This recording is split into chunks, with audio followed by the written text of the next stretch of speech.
ഞങ്ങൾ മഞ്ഞൾ പൊടിക്കണത് തനിച്ചുള്ള മെഷീനിലാണ് പൊടിക്കണത്.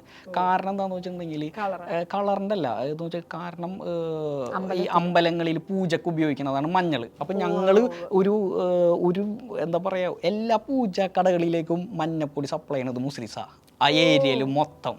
കാരണം എന്ന് വെച്ചാൽ തനിച്ചടി എന്നാ പറയാ. അതെന്ന് വെച്ചിട്ടുണ്ടെങ്കിൽ നമ്മൾ സെപ്പറേറ്റ് ആയിട്ടാണ് മഞ്ഞൾ പൊടിച്ചെടുക്കുന്നത്. കാരണം അതിൽ നമ്മൾ പറയും വെറുതെ ആ മുളക് പൊടിക്കുന്ന മെഷീനിൽ നമുക്ക് ഒരിക്കലും മഞ്ഞൾ പൊടിക്കാൻ പറ്റില്ല.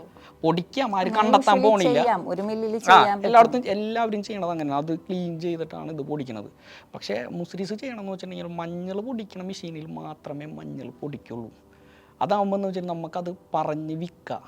മഞ്ഞൾ വെച്ചാൽ നമ്മളടുത്ത് ചോദിക്കും. ഇപ്പോൾ കൊടുങ്ങല്ലൂർ ഭാഗമായതുകൊണ്ട് ധാരാളം, അല്ലെങ്കിൽ തൃശ്ശൂർ ജില്ല ആയതുകൊണ്ട് ധാരാളം അമ്പലങ്ങളുണ്ട്. ഈ അമ്പലങ്ങളും അതിനോട് ചുറ്റിപ്പറ്റിയിട്ട് കുറേ പൂജാ കടകളുണ്ട്. ഈ പൂജാ കടകളിലേക്ക് മഞ്ഞളിൻ്റെ ആവശ്യമുണ്ട്.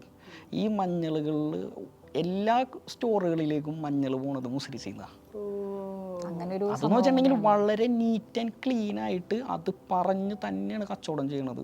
അതുകൊണ്ട് എന്താണെന്ന് വെച്ചിട്ടുണ്ടെങ്കിൽ ഏതൊരു കടയിലും മുസ്ലിസിൻ്റെ മഞ്ഞളുണ്ടാവും.